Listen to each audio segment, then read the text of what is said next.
Chris, you know what it's like when you do these shows, right? There's the only audience that matters, that's the people at home, and then there are the people that are sort of searching for the dibba-dobba Twitter stuff, or the media watch people, all the rest of it, right?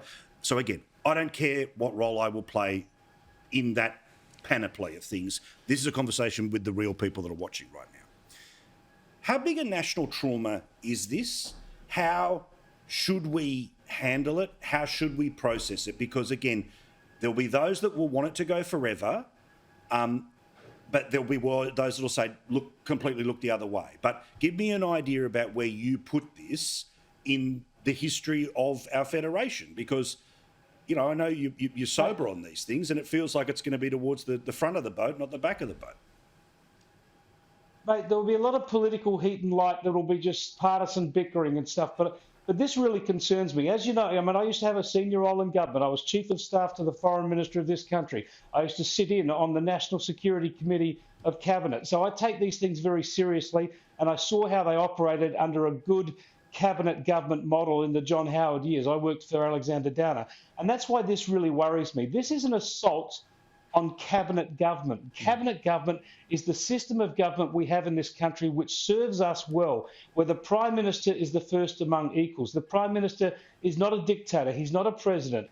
He actually makes decisions, he or she makes decisions with cabinet people around them, and a multitude of brains and perspectives and a variety of powers and portfolios. And what Scott Morrison has done here is unilaterally undermine that within his own cabinet without telling his own cabinet ministers, even his deputy leader and the Treasurer, Josh Frydenberg. I think that is a very, very dangerous assault on the good governance of this country. It didn't lead to any disasters in this case. I'm glad we know about it, because we can't allow it to happen again. We do need cabinet government in this country. We don't want one person wearing 16 hats secretly running everything. Yeah, I think that's the interesting thing as we try to process this, right, and actually get to the reality versus the performance about how everyone feels about this, is again, because there was the one decision as opposed to a phalanx of them. And again, if there's some paper trail that eventually reverses that, then we have another chat again a bit later. That's why I think it's a little bit hard for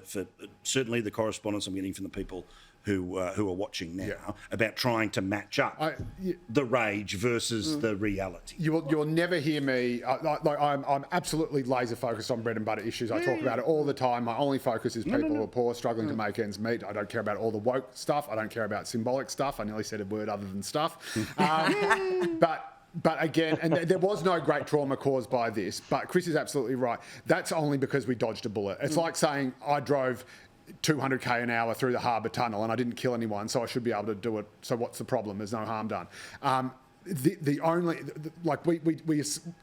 In a sense, it's a wake-up call and it's a warning. But the most important thing is that anyone who does this, anyone who behaves in this way, undermines the Westminster system, as Chris said, undermines the entire cabinet system of government, betrays the trust of their colleagues, betrays the trust of the Australian people, and then even when this is exposed and it's clear that it's not on, then tries to defend it with what, frankly, are a bunch of nonsensical non-truths. That person is not fit to sit in the parliament. If he resigns tomorrow, as far as I'm concerned, the issue is over. But as long as he is there, he is sitting as a beneficiary and as a cog in a machine, a democratic machine that he actively and secretly undermined. Okay. I want to talk about the real wages thing because it's what actually, on top of everything else, is the practical real-life example of people watching. Holly, I start the show every single night with this because it is the reality. Yep. And so everyone supposedly cares about it, but it sort of moves up and down depending on what else is around, right?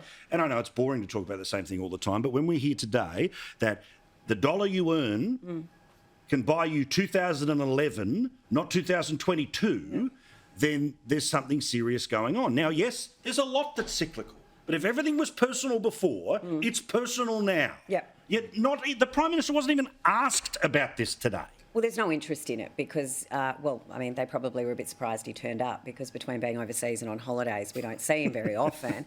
So he might not have caught up with the fact that these cost of living pressures are actually impacting on everyday Australians.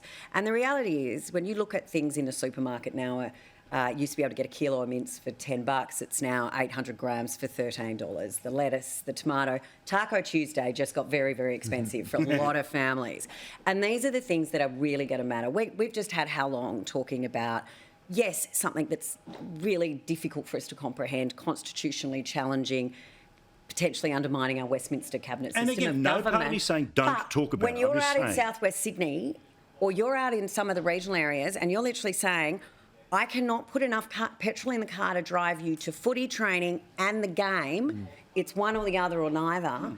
These are the things that are biting out in families.